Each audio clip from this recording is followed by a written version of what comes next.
What started off as an investigation into one member of staff resulted in us uncovering the largest prison conspiracy in the UK.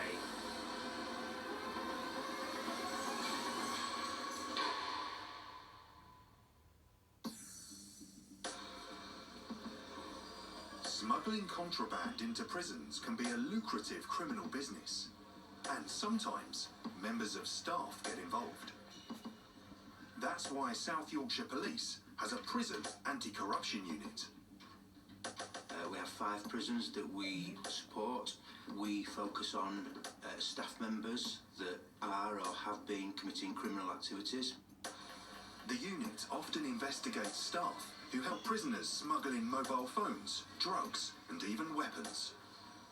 Items like that, based on supply and demand, can be very, very expensive. It's generally valued at 3 to 10 times the street value. In September 2019, staff at HMP Lindholme near Doncaster contacted the unit when they discovered a high number of mobile phones inside the prison, as well as a large amount of drugs. We attended the prison to identify the root cause of this issue.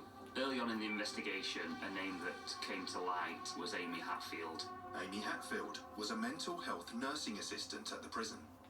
Staff were growing increasingly concerned around her relationship with an inmate, Joseph Whittingham. That was a major red flag. Relationships within the prison system are not allowed. It's against the law, and the offence for that carries a life sentence under common law. Detectives also discovered that Amy Hatfield had been spending a suspicious amount of time with a second prisoner, Jordan Needham. We requested that their cells be searched and to look for any form of contraband or links to Amy Hatfield. What for? I don't know. Tell me what you're coming for. There's suspicions that we've got a phone. What? Every day, I have not got a phone in the pad. Leave me. 2 phones were recovered. iPhone found in Whittingham's cell. Uncompliant with staff. Phone took out of his bathroom, mate. Just took out of your bathroom, mate. It's on camera, like you told us already. The phones were sent off to forensics. Meanwhile, the amount of drug use inside the prison was reaching dangerous levels. Inmate under the influence rates going through the roof, and inmates were dying as a result of drug use. Detectives believed Amy Hatfield was involved and that she might be smuggling drugs into the prison. That time, the information suggested that Amy Hatfield was conveying into that prison on a regular basis. We had to act. On October 24th, 2019, she arrived at around 5 to 9, entered the prison, was carrying a pink gym bag over her shoulder, dressed in a long black coat, and as she made her way towards her workstation, I met Amy then for the first time. DC Jarvis took Hatfield into a room and arrested her. She appeared quite stunned. She more or less slumped in the chair. Her life at that point must have been turned upside down. She was asked then if she had any contraband on her, and she immediately said, "I've got stuff on me now."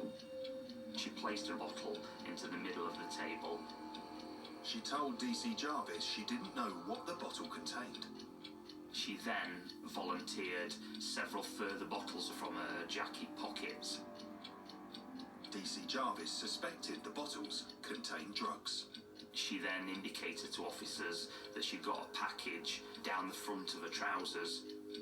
An A5 envelope was removed and placed on the table, and you could immediately smell cannabis emanating from that package.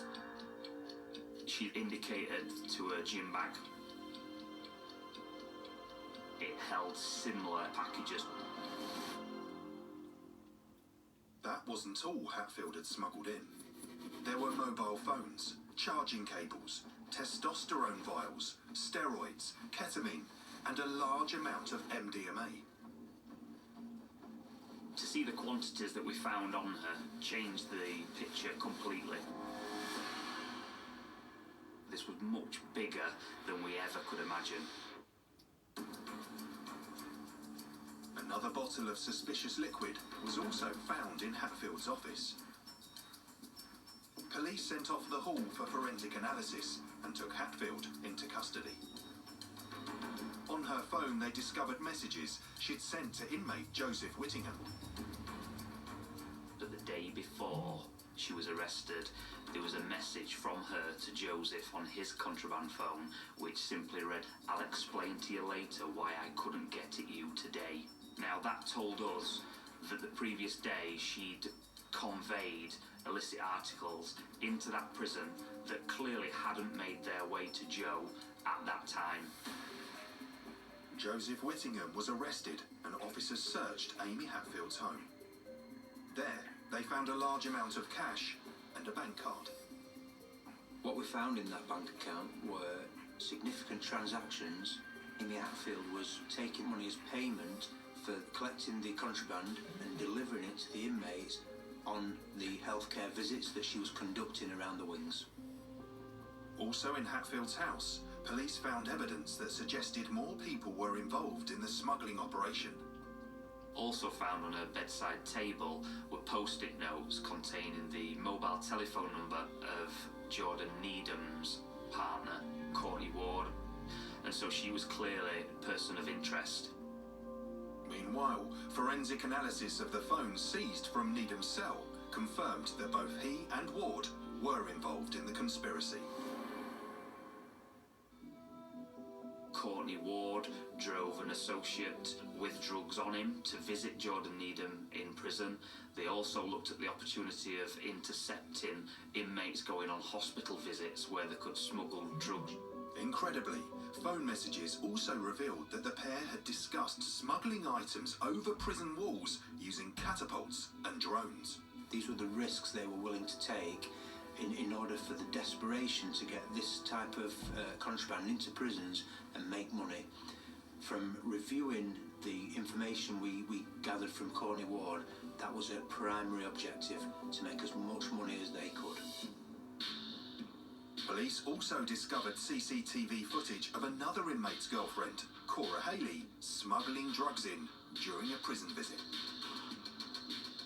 As she enters the prison and walks up a staircase, she's shielded by an associate as she places it up her top. The footage then captures her retrieving those packages, where she hands it to the inmate.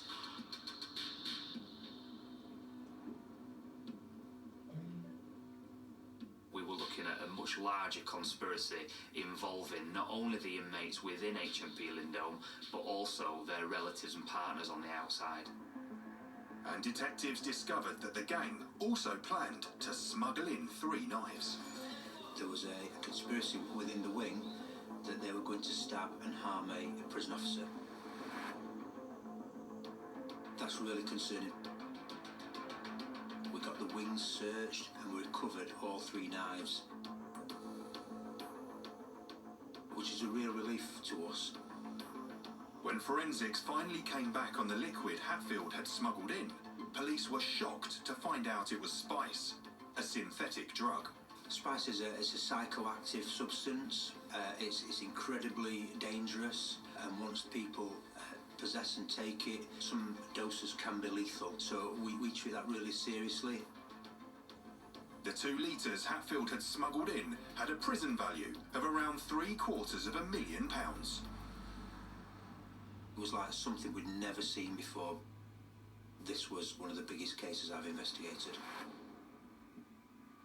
By the 18th of December 2019, we'd amassed a number of names now that were involved in this conspiracy. It was time to start making some significant arrests. The police launched coordinated strikes and arrested the gang.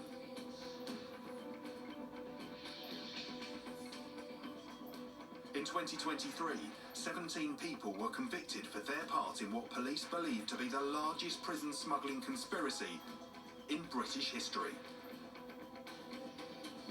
Prisoner Joseph Whittingham was jailed for a further 11 years, 4 months.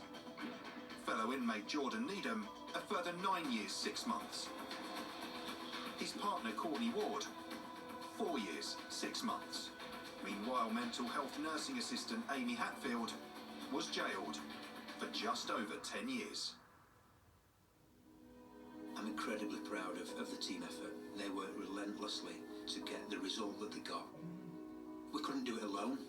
We had a lot of help from HMP Lindholme, and together we were able to stop this group from committing more harm to other people. We've received national recognition for what we've done, but the job's not done yet. We'll continue to strive to make prisons a safer place.